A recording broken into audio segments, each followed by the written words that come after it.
আমি কখনোই ভাবিনি যে বিয়ে আমাকে এমন এক অভিজ্ঞতার মধ্যে ঢুকিয়ে দেবে যেখানে স্বামী স্ত্রীর সম্পর্কের গভীরতা এইভাবে নষ্ট হয়ে উঠবে। বিয়ের আগে আমি জানতাম না যে এই সম্পর্কটা শুধু শারীরিক নয়, আরও অনেক কিছু। এটা মানসিক, আত্মিক এবং আধ্যাত্মিক সংযোগ। যখন বিয়ে হয়েছিল তখন মনে হয়েছিল আমার স্বাধীনতা একটু কমে যাবে, হয়তো কিছু সীমাবদ্ধতা আসবে। তবে আমি ভুল ছিলাম, কারণ বিয়ে আমাকে স্বাধীনতার নতুন এক অর্থ শিখিয়েছে। এখন আমি বুঝি যে স্বাধীনতা হারানোর মতো কিছু ছিল না, বরং একটা নতুন জীবন শুরুর সুযোগ এসেছিল। আর সেই জীবনটা আমি একসাথে গড়ে তুলেছি আমার সঙ্গীকে নিয়ে, যে শুধু আমার পরামর্শদাতা নয়, বরং জীবনকে আরও সুন্দর ও সহজ করার জন্য প্রতিটি মুহূর্তে আমাকে সহায়তা করছে। বিয়ের শুরুটা ছিল মোটামুটি শান্ত, তবে প্রথমে কিছুটা অস্বস্তি ছিল। দুটি ভিন্ন পরিবার, ভিন্ন সংস্কৃতি, ভিন্ন অভ্যেস, সব কিছুই নতুন মনে হচ্ছিল। আমি নিজের জায়গা এবং স্বাধীনতাকে অনেক ভালোবাসতাম, তাই কিছু ক্ষেত্রে শুরুর দিকে কিছুটা সংকোচ ও চাপে ছিলাম। কিন্তু সময়ের সাথে সাথে আমাদের সম্পর্কের গতি বদলাতে শুরু করলো। বিয়ে যেমন একটা বন্ধন, তেমনি এটি একটা পারস্পরিক বোঝাপড়ার জায়গাও। দুজন মানুষ যখন একসাথে থাকেন তখন তাদের একে অপরকে বোঝার প্রতিক্রিয়াটা একেবারে প্রকৃতভাবে শুরু হয়। যতই দিন যাচ্ছে আমি বুঝতে পারছি আমার সঙ্গী শুধু একজন স্বামী নয়, সে আমার জীবনের অমূল্য সহচর। তার সাথে আমার সম্পর্ক কখনোই একপেশে ছিল না।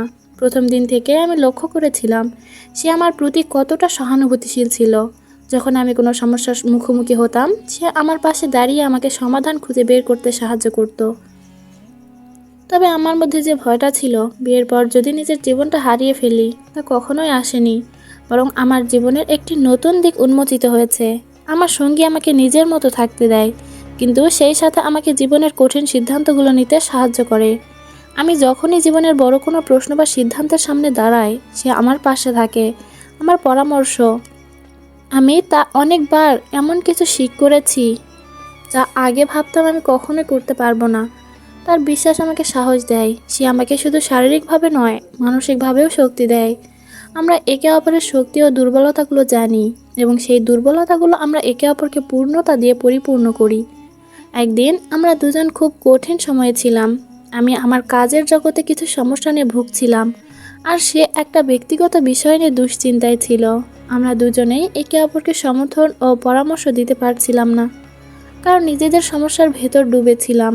কিন্তু ঠিক তখনই একদিন রাতে সে আমাকে বলল, তুমি যদি এই পরিস্থিতিটা সামনে নিয়ে যাও, আমি জানি তুমি পারবে, কিন্তু আমি তোমার পাশে আছি। শুধু বলো কিভাবে তোমাকে সাহায্য করতে পারি। সেই কথাগুলো যেন আমার মধ্যে নতুন এক শক্তির সঞ্চার করলো। এমনকি যখন আমি হতাশ হয়ে পড়েছিলাম, সে আমাকে তার আশীর্বাদ এবং পরামর্শ দিয়ে পূর্ণ করেছে। তার পরামর্শের পর আমি আবার আত্মবিশ্বাস ফিরে পেলাম, আর নিজের কাজে মনোযোগ দিতে সক্ষম হলাম। সেই মুহূর্তে বুঝতে পারলাম জীবনটা শুধুমাত্র দুইজন মানুষের মাঝে একটি খালি সম্পর্কের নয়, বরং দুইজন মানুষের মাঝে একটি আন্তরিক যোগসূত্র। এখন আমি বুঝতে পারি বিয়ে শুধুমাত্র একজনের সাথে জীবন কাটানোর ব্যাপার নয়, এটি একজনের সঙ্গে জীবনের সব দিক শেয়ার করার একটি যাত্রা। জীবনের প্রতিটি সিদ্ধান্তে আমরা একে অপরকে সহায়তা করি, একে অপরকে পরিপূর্ণ করি। এখন আমি যখনই কোনো কাজ শুরু করি, তার পরামর্শ আমার জন্য অমূল্য। আমি জানি সে আমার পেছনে আছেই।